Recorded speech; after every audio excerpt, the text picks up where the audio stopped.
Hey you guys, it's Peter, and welcome to my channel, Peter Reviews Stuff. And today, I am going to review the film Hereditary, starring Toni Collette and Gabriel Byrne. This is actually not a film that I thought I would be reviewing on this channel, but I have decided that I'm going to start reviewing almost all of the movies that I watch. Why not? It's a review channel. I'm just going to put up my 2 cents over here. It's fun to talk about movies. I love to talk about movies. I love to talk about documentaries and books and everything, you know?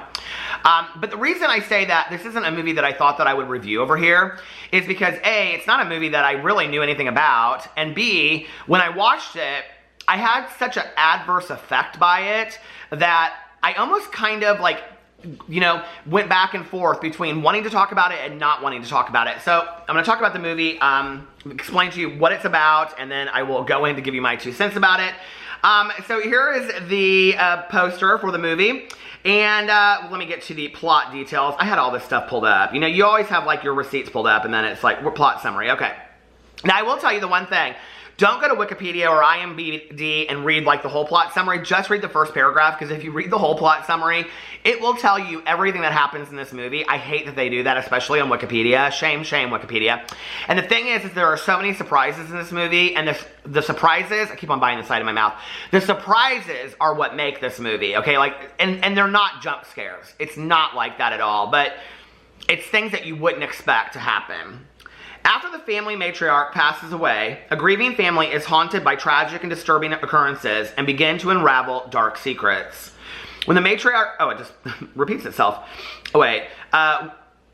When the matriarch of the Graham family passes away, her daughter's family begins to unravel cryptic and increasingly terrifying secrets about their ancestry. When her mentally ill, this just keeps on repeating itself in different ways, doesn't it? When her mentally ill mother passes away, a woman named Annie, Toni Collette, and her husband, Gabriel Byrne, son, Alex Wolff, and daughter, Millie Shapiro, all mourn her loss. The family turn to different means to handle their grief, including Annie and her daughter both flirting with the supernatural. They each begin to have disturbing otherworldly experiences linked to the sinister secrets and emotional trauma that have been passed through the generations of their family.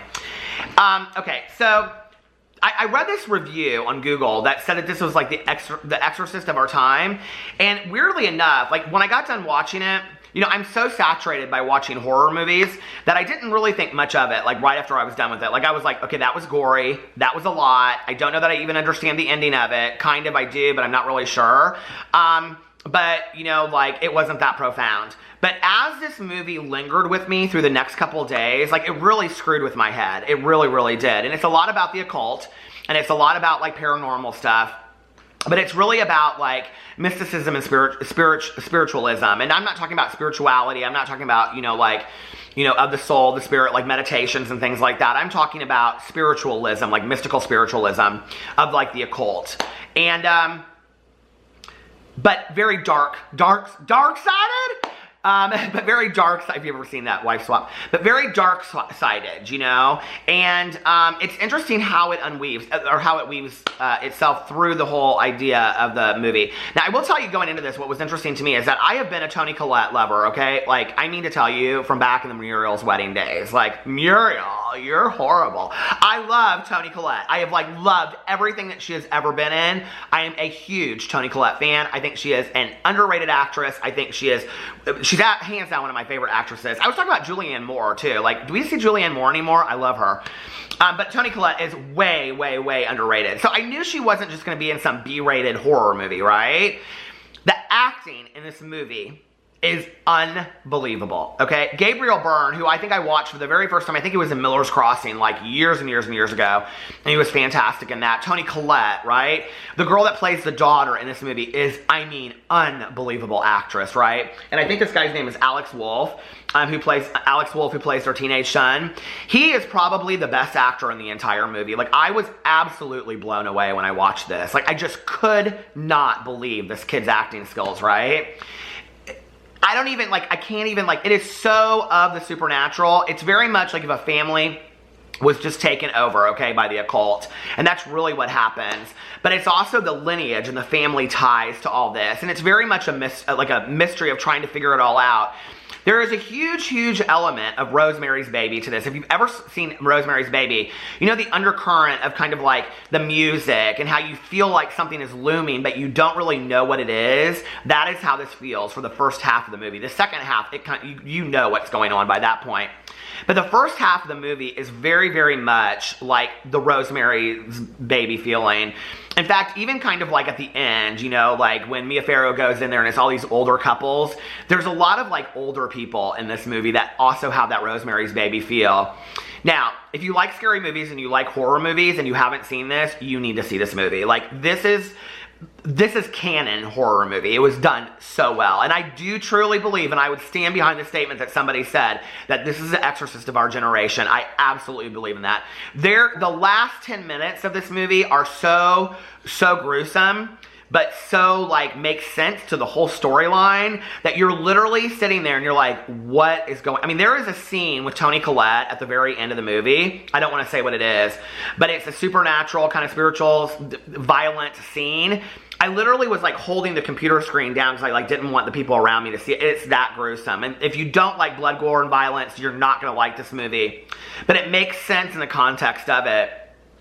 It's so much more than a horror movie, but I will say this, like, I always feel, like, you're going to have to watch my vlog channel to understand all this, but I always feel like with a lot of these, like, I don't go into any of these kind of places, you know, like, serial killers' houses. I mean, I just don't go to serial killers' houses a lot. I mean, they call me up, they do, they call me and they say, do you want to come over for dinner? And I'm like, well, what are you having? But no, I just don't go over to serial killers' houses all the time, but when I do, like, yeah, the Baumeister Mansion, Fox Hollow Farms, I spray myself with sage spray, the smudge spray, and I wear, you know, all kinds of stuff. Crosses and St. Christopher medals. Like, listen, I go fully protected.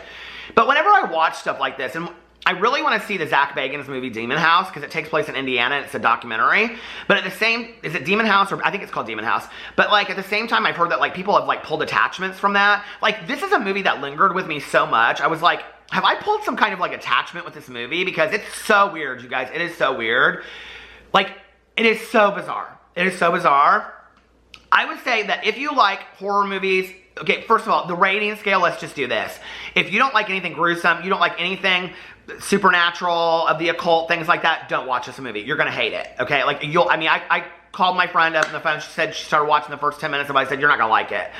I said, you're going to hate this movie. It's going to terrify you. I mean, absolutely it will terrify you, because it feels very, very real. But if you're somebody that, like, really gets into this, I mean, honest to God, I give it a 5 out of 5. It was fantastically done, you know? The special effects, everything, I mean, was just unbelievable. It's kind of like the mixture of, like, mainstream, like, a drama film with a horror film. Like, it's weird. It's like a cross, like, of the genres to some degree.